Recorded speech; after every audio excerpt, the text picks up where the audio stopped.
गणपती सण आता 2 दिवसांवर येऊन ठेपलाय। कोकणवासियांना आपल्या गावी जाता यावं यासाठी महाराष्ट्र राज्य परिवहन महामंडळानं बसेसची विशेष व्यवस्था केली आहे। कुर्ला एसटी डेपोमध्ये मुंबई, पुणे, औरंगाबाद, नाशिक विभागातून जास्तीत जास्त बसेस मागवण्यात आल्या आहेत। 1100 बसेस यासाठी सोडण्यात येणार आहेत। त्यातून 60,000 कोकणवासी आपल्या गावी जातील।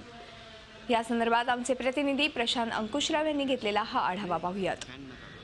आपण आता कुर्ला एसटी डेपोच्या इथे आहोत। आपण बघू शकतो की सर्व प्रकारच्या गाड्या या ठिकाणी आलेल्या आहेत आणि इथून ह्या गाड्या मुंबईमध्ये ज्या ग्रुप बुकिंग झालेले आहेत त्या ठिकाणी जाणार आहेत।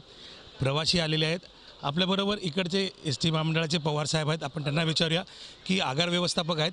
मला सांगा की जर तुम्ही कोणत्या कोणत्या प्रकारच्या सुविधा या डेपोमार्फत इकडनं प्रवाशांसाठी करणार आहात? डेपोमार्फत प्रवाशांसाठी आम्ही पिण्याच्या पाण्याची सोय केली, नाश्ता आणि उत्तम बसण्याची चांगली सोय केलेली आहे आणि गाड्या धुवून स्वच्छ करून आम्ही चाकरमान्यांना त्या गावी सोडणार। एकूण किती गाड्या ह्या पूर्ण मुंबईतून आणि किती प्रवासी जाणार आहेत?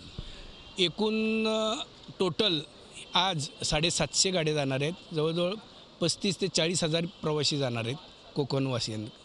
रस्त्यामध्ये गाडी जेव्हा कोकणात जात असताना रस्त्यामध्ये त्याला त्रास होऊ नये, त्या प्रवाशांना त्रास होऊ नये, जर रस्त्यात गाडी बिघडली तर त्यामागे काय प्रकारचं केलं जातं, काय सांगाल? त्यासाठी आम्ही प्रत्येक पनवेलपासून 10 किलोमीटर अंतरावर आमच्या वर्कशॉपच्या पार्ट्या ठेवल्या आहेत, जेणेकरून गाडी कुठंही ब्रेकडाऊन होऊ नये, ॲक्सिडेंट होऊ नये, काही होऊ नये। त्यासाठी आम्ही प्रत्येक ठिकाणी आम्ही स्क्वॉड ठेवलेले आहे। नक्कीच चालक वाहक हे दोघंही आराम करून नंतरच ते आपल्या चाकरमान्यांना गावाला सोडायला जाणार आहेत।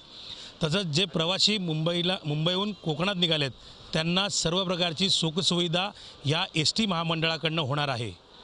व्हिडिओ जर्नलिस्ट सगीरसह Prashant Ankushrao, Zee media, Mumbai. Zee 24 तास रहा एक पाऊल पुढे।